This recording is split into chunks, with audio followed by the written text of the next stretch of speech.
Go that. Hello, Marcus. Hello, Olly. Hello, Olly. It does that each time, doesn't it? Really, it suddenly you get a totally random person ends up. Are you all right with this, Olly? Yeah, of course I am. Yeah, absolutely. Olly, we probably go back quite a way, but I never got to know you because we had a mutual friend in the business that you ran, and he actually came to my very first marketing crew trial, which was a live event, and loved it. He thought it was absolutely great. And you were working for him for quite a while. Do you want to give us your backstory? Have you always been involved in web? What got you involved in that? What was your best subject leaving school? Yeah, so yeah, good question. I've always, when I was at school, choosing my kind of options, GCSE type thing, was when the internet was getting popular, and I was always quite creative. I used to make board games and things like that when I was a kid, and then the internet came along, and I quite like the combination of the geeky technical stuff with the internet and then the creative thing of design. And so, yeah, when I was at school, it was just something which I just was really drawn to. So art and design was what I was doing at school, and then went into graphic design and then interactive media production. So it all kind of came together. And I don't know, I consider myself quite fortunate in that I always knew what I wanted to do when I left school was to be a web designer. And I worked with a little agency in Yeovil doing work experience that I kept doing on a Saturday after school. And then when I was at uni, I worked with the head of media there, working on websites for them. And so I had this kind of quite good production experience alongside the educational stuff, the actual kind of curriculum kind of thing. So yeah, it's always something I've done and love doing, and I love, like I say, the mix of problem solving and dealing with issues, but also the nice creativity, the design element of it all. Yeah. What's interactive media production? I've not heard that. Yeah, so it was, I did BA honours in it at Bournemouth University, and it covered everything from sort of computer game design to, menus on your DVD. So if you're watching a film and it has all those quite nice animated menus, making those, doing apps for phones, doing websites. So anything that was kind of what they classed as interactive media back then was what it covered. And it was so I did it as interactive media, and then it was done alongside script writers, and I'm trying to think, there's another group of creative people that came together on the course, and we shared the same sort of module. So it was a nice kind of crossover course that gave a good perspective on lots of different elements. So that was really creating that engagement into something that is just on a screen. I think that's quite interesting. I'm going to come back to that in terms of what you do right now. So you got your degree and you started to work in local agencies. How long did you do that for? Yeah, so I worked. So before I became self-employed, I worked when I left uni. I joined the company I previously worked with, and I was with them for just over 14 years. Wow. So pretty much all of my adult kind of working life was with them, and then left them to kind of work for myself. So yeah, there was a very small period where I used to work for a garden centre, which I loved doing. Actually, it's really nice, and I did that after I left uni for a bit, and then I went pretty much straight to that company and worked for them for about 14 and a half years with them. I mean, that in today's world is a long time. You must have either been very well paid, very happy, or maybe you didn't see anything beyond that. Yeah, that's a good question. I mean, it was a small group, so there was 4 or 5 of us, and I think the benefits of us working together in that group outweighed any massive salaries, although it was paid probably reasonably well for what we did in the area, but it was more than just the money. It was the yeah, the people that we worked with, the environment and things like that at the time, which was really, really nice. And then that obviously, over time changes and becomes less appealing, as people leave and motivations change and things like that, really. There's something about working in an office or collaborating with people from a team point of view. I always got the impression Mike had created a good team. Yeah. But then he sold the business. Did you leave to set up your own business prior to him selling, or as a result of him selling? Yeah, so I've always done freelance work throughout the time I was full-time employed for a company. I've always done, my own bits of project work on the side. And then sorry, the cat is wandering again. During COVID time, because, work wasn't going out and doing as much, we couldn't do that. I spent more time doing my freelance work in my spare time. And it just got to a point where I was just working every evening, every weekend, doing my own work, as well as doing my full-time job 9 to 5. And that was fine when you couldn't go out and see anyone. But after that, it became less and less fun, kind of just sat in here all the time. And so, yeah, that was one of the main reasons. And probably the main reason I left was, things changed. Mike sold the business. I didn't feel valued in the new business. And I just felt like, I had a really good client base and a lot of work booked in, that it was the right time to kind of jump and make a go of it myself, really. And how have you found that making a go? I've always felt that when you go into any new position or you start something new, first 6 months are hell. The second 6 months, you think, I'm on top of this. And it's only after the second year you realize you were never on top of it. You just were floating a little bit more majestically. How's it been for you? Such a mixture, because it's been brilliant. It's been really good. From a decision point of view, it's a great thing to do. And I left with, I'm trying to think, about 2 or 3 months worth of work booked in. And then it quickly became apparent that, getting work wasn't an issue, that there's so much work available out there for people like me, and I think in what I do. So that hasn't been an issue. I think the issue's been the time, that's almost a downfall, is that there's too much work there, and trying to get this balance back. So I wanted to get a bit more free time, so I wasn't working evenings and weekends, but I'm still working a few, not evenings, but weekends a bit at the moment. And it's just trying to get that back. So yeah, I think the main struggle is probably what we all struggle with, is the fact that we do everything, or I do everything, from the accounts to the social media to the meetings with the clients, and then actually I need to do the work itself and get that work out each month. And I think that's probably the biggest balance. And I know we've spoken about employing other people, or using, I think, like Anne-Marie's a VA and people like that can help kind of relieve that pressure. So using an external accountant, and that's probably where I think you were saying, Paul, like in your second year, and become a bit more confident in doing that and saying, okay, I don't want to do this, or I don't have the time to do this. I can pass that to someone else. And that's where I feel like at the moment is getting a little bit better. I'm getting a little bit better at, really. I think, though, that is where the risk starts to come in it, because you realize you need these other things. You could do so much more, or so much of what you are really essential about, you're about, but you've got to pay for those. And therefore, there's then the sudden drain. So, I mean, that could be maybe, is that what's stopping you? No, I'm a bit of a control freak. I think is probably what's stopping me, is that I like to I like to do things myself, and there's that fear, I think, of other people not doing it as good as I would do things. And so I do get people that help me out with bits of design work, things like that. But yeah, I think there is generally just a bit of letting go and an inability for me to do that. So that's something I probably need to work on.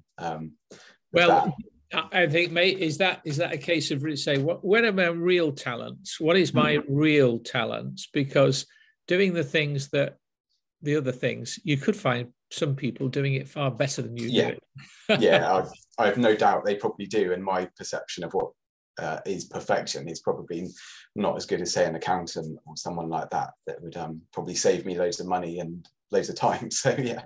Yeah, good accountants, always very good. It sounds very much like, by the way, no, it didn't sound like you had to begin with 2 or 3 months work. You really need to make sure you've got continual work going on, but you've not found that a challenge. Does that mean, what is your capacity right now for new work? Would you say you're working to 70% capacity, 90%? What?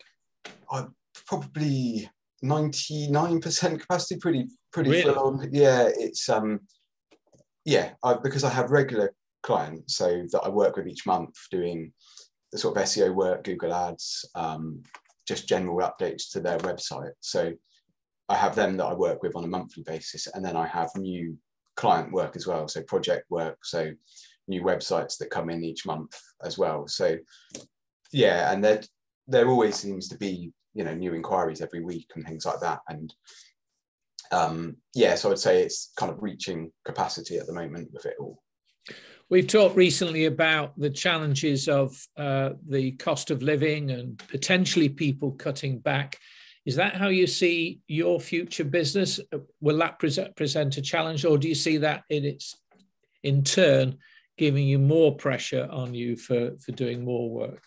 Good question.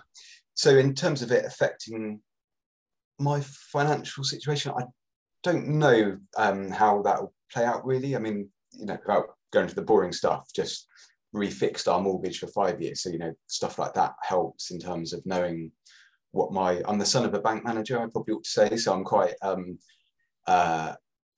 logical, and, you know, I love a spreadsheet and stuff like that when it comes to working stuff out. So yeah, I think there will be, both myself and my wife are self-employed as well, so that has its own, you know, different challenges. But yeah, I don't know. I think it's too early to say how much of an impact it's going to have on us, really.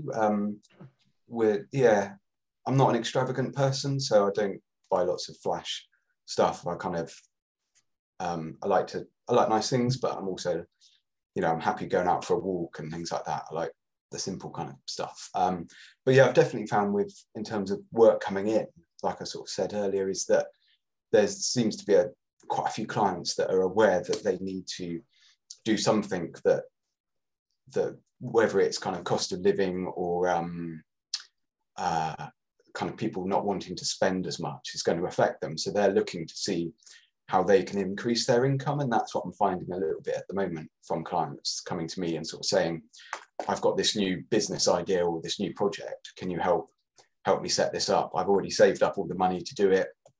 I want to start, kind of thing, need it set up by this date. And so that, I think, is where I've seen probably the greatest difference in my kind of client base, really. I know I've asked you this question before about how you see yourself in 2 or 3 years' time. You've come from an agency, you've seen the environment and the pleasure that can be derived from an agency, and that is working within the team. Do you see yourself heading up a team or going to that agency route? I don't know, in all honesty, because I always said I could never see myself working for myself. And then here I am. I always thought I'd work part-time and do, you know, a bit more of my freelance stuff. I'd never kind of really thought that I would work for myself full-time, because I liked the security of a consistent paycheck every month. So for me to say that I don't ever see myself employing a team of people, kind of feel it could change. I think probably I would like to work closely with people. So a graphic designer or yes, other people like that can support each other and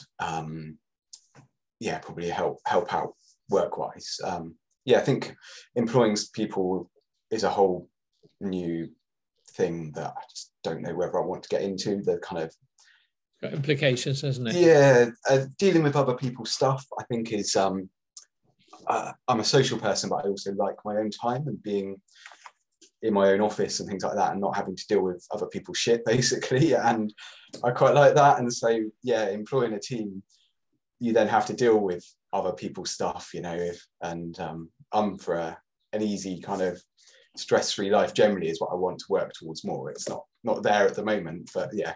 I think maybe that's the nature of the way business is changing. There's more collaboration, and maybe work companies are forming as associates. So you've got that separation. I've got a couple of more questions, but does anybody else in the group want to ask Olly any questions about so far? Or can I just make a comment, please, if that's okay? Olly, I am the world's biggest perfectionist, okay? So you mentioned letting go of some of your work, and I completely get how difficult that is. So I just wanted to say, with my VA, it's been a really challenging process. But what I've had to do is just kind of think, he knows what he's doing. I'm working with him for a reason. So I need to kind of just let him get on with it. And to a point, obviously, the email card thing that I was talking about, I let him choose it, not a problem. I let him put his own message on. I said, look, we just need to say X, Y, and Z. When I looked at it, had he worded it how I would have done? No, probably not. But it got the message across. So I kind of went, do you know what? It was something I didn't have to do. It arrived where it was supposed to arrive. The message has been sent. So yes, it's not as perfect, whatever that might be, as I would have liked. And I guess what I'm trying to say is, if you can let yourself have that mindset, perhaps, and that's maybe something that Tracy would be, you know, sort of well placed to kind of advise you on, that might help. Because letting go is really, really tricky, particularly when it's your own business and it's your baby and, you know, it's your brand and everything. But I guess I've just kind of gone, I need to do this. So I've got to obviously pick the right people. You know, I'm not suggesting that, you know, you need to work with people that align with you. But yeah, that was all I wanted to say. Thank you. I think the motivation needs to be with Olly about where he wants to take it. By the sound of it, with a 99% busy, if you like, and you value your own time, so you're as busy as you want to be at the moment, and business doesn't seem to be a problem coming in, you're enjoying that, but you are taking on new clients, so therefore that means that's the meat of the work, and then they're into a maintenance. Any clients you wish you didn't have? Any clients I wish I didn't have? You'd have to name them. I don't think so. It's, I think that I've got better at having more of a kind of like intuition with kind of meetings with clients, and feel if maybe that there's not that synergy there and that we're not going to work well together. I've kind of felt that a bit more inside and feel that, okay, maybe this doesn't feel like a good match, and then it naturally doesn't happen for some reason, whether it's budget or I just never hear from them, and it kind of seems to work out. Yeah, there's the odd ones where, and it's more to do with taking on work other people have done is quite hard, because understanding how someone else has done something, and I'm working with a client at the moment who works with a couple of charities, and taking on their websites and other work projects and trying to figure out how they've been done and things like that. It just takes up more time than it should do. So they're probably the main ones where I feel like, yeah, probably. And I'm trying to drop those, kind of doing less of those kind of jobs where you're trying to go in and rebuild things which someone else has done. Just, yeah. If somebody in the group or anybody listening to this recording was to introduce you to a really exciting client for you, one that you would enjoy either because of the nature of their business, their focus of business, the stage of their business, what would it be? Do you want to describe that to us? A really ideal client? Oh yeah, that's a hard question to answer, really. I mean, I guess in terms of my ideal clients, because I help people in different ways. So I have people who want new websites, people who have got a website, like Nick and I, we've worked together, who've got a website and they need help kind of maintaining it and doing SEO or ads, that kind of stuff. And then I've got clients who have got a website they're happy with, but they need more traffic to it. So the SEO stuff comes in. But in terms of kind of dream clients I'd want to work with, bigger ones, I mean, printers, things like that are kind of good ones because, and a bit like, the photographers on here, we do share a similar client base. And so they're quite good for recommendations. And then from a personal point of view, any clients which are kind of ethical, that involved in the environment, I kind of really enjoy working with. And I've got a couple that on my kind of client list that I work with, kind of one that does, what do you call it, like environmentally friendly laundry cleaning stuff, and another that to do with recycling glasses. So yeah, I like working with those from a personal point of view. I find quite satisfying. So photographers and printers would be good referral partners, yep. But anything in the area of ethical sustainability, the environment, is something you obviously believe in yourself. Yeah. Okay. Ollie, I mean, enjoyed that. Sorry, Mark. Sorry? Marcus had his hand up, yeah. Sorry, I can't see that. So and Jason, yeah. And Jason as well, yeah. Yeah. Yes. I don't often talk about my teaching on here, but obviously it's a big part of my practice and what I do and enjoy is teach. And I think everybody in here would make great teachers, actually. And I would really encourage people to get into teaching. Is that something you've ever thought about doing, Ollie? Yeah, years ago, I did think about it, and I did actually have a friend at the time. He was working at he wasn't a friend, he just contacted me out of the blue, this guy, and he was working at a restaurant, waitering, and he wanted to learn basically how to build websites and things like that. And he paid me over, and we worked together for quite a few months, and I taught him, and he now runs a very successful sort of marketing web design business sort of locally to me, actually. So it is something I did back then, and it's super satisfying to do, isn't it, really? Yeah. Yes. Was there anybody else had a question? Jason. Yeah, it was Ollie, have you really thought about longer term the split that you want in your business between retainer clients and new clients? So I was at a function last week and met a guy who's had his own agency for 15 years. I think he's got 5 or 6 staff.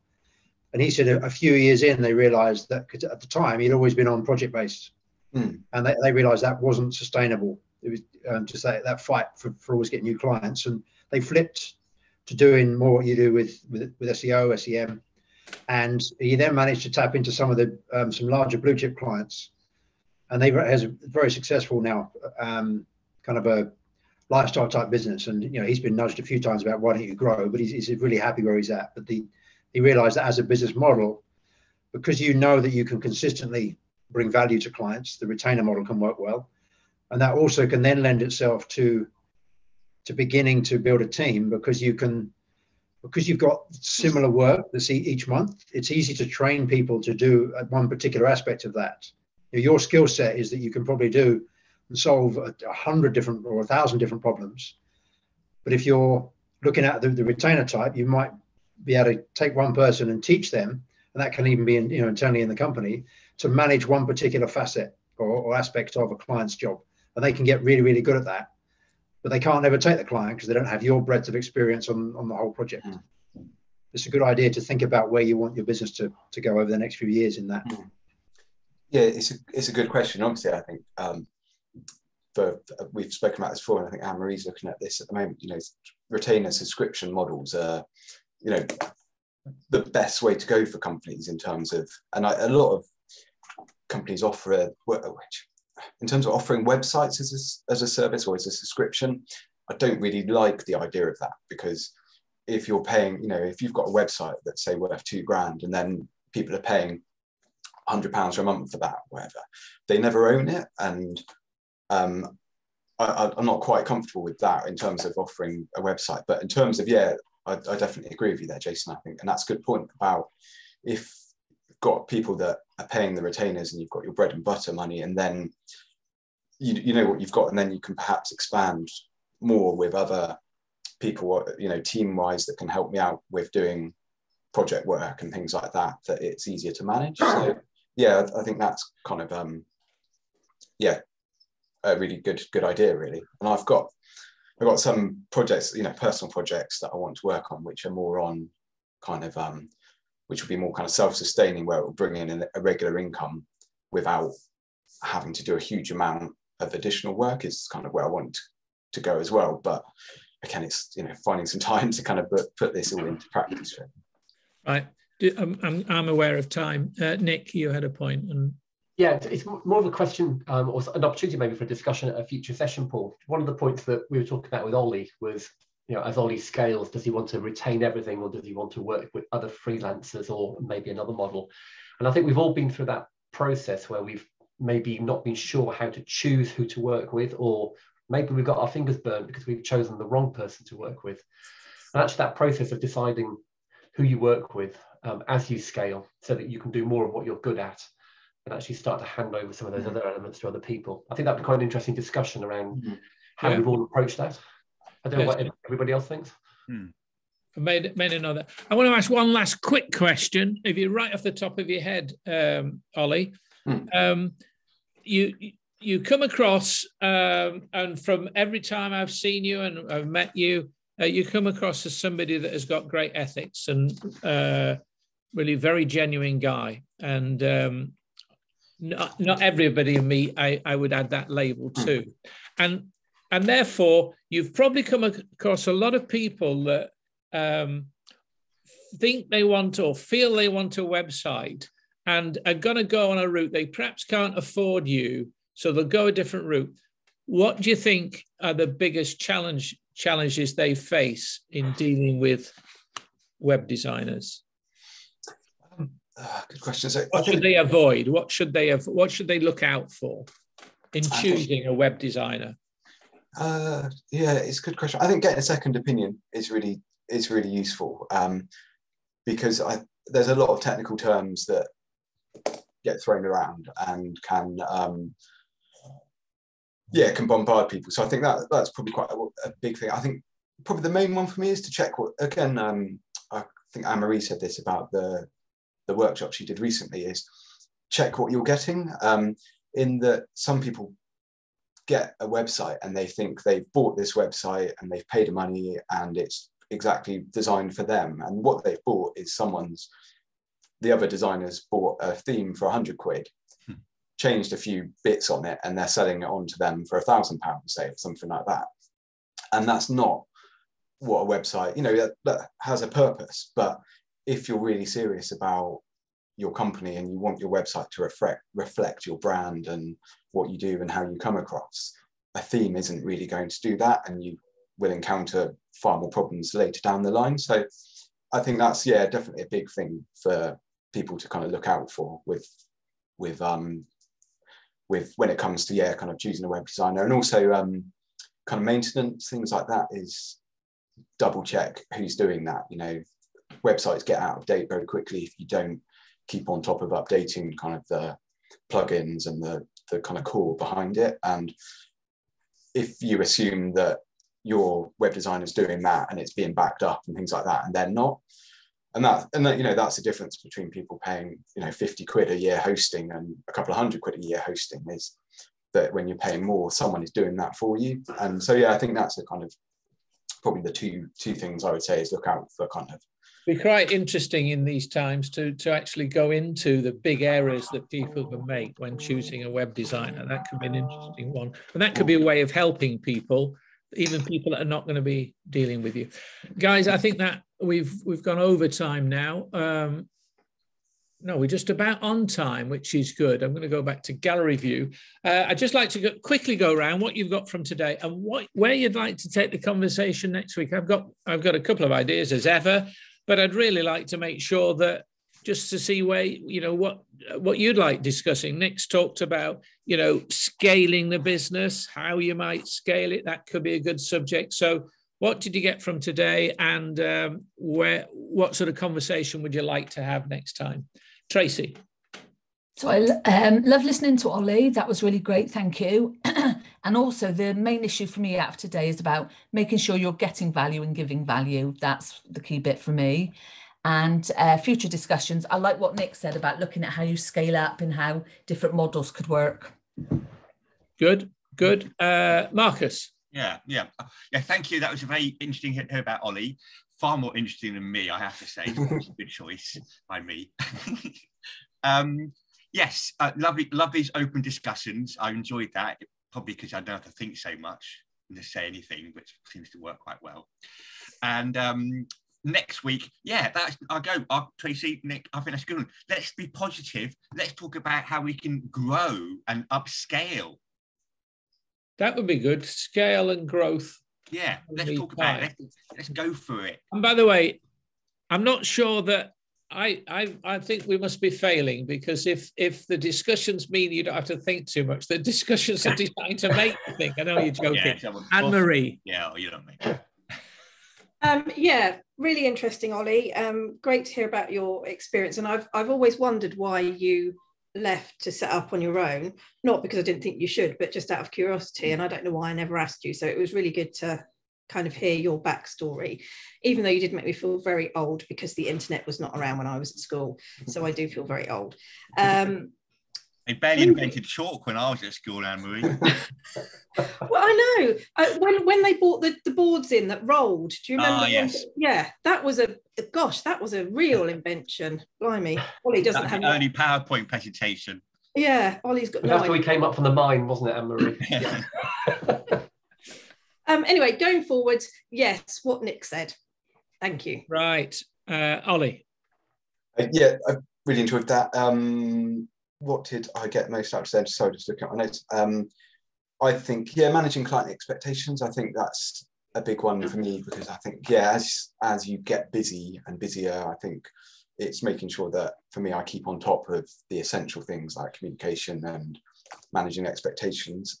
And I think, in terms of next discussion, I really like the idea of, how can we grow and manage growth, and what ideas we have around that, whether it's building our teams and things like that. Yeah, so I really like that idea from Nick.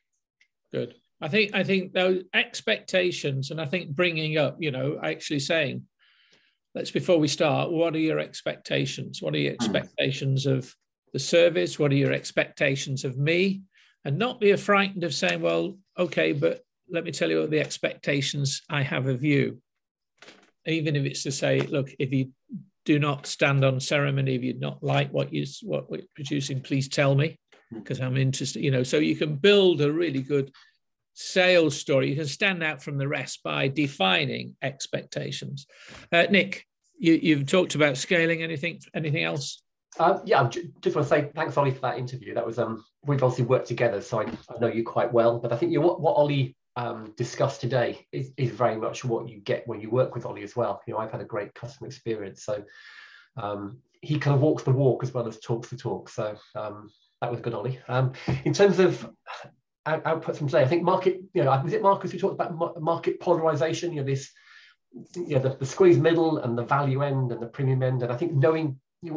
They all have a role, don't they? But knowing where you fit and actually doing that bit really well, whether you're at the value end or the premium end, or hopefully not in the squeeze middle.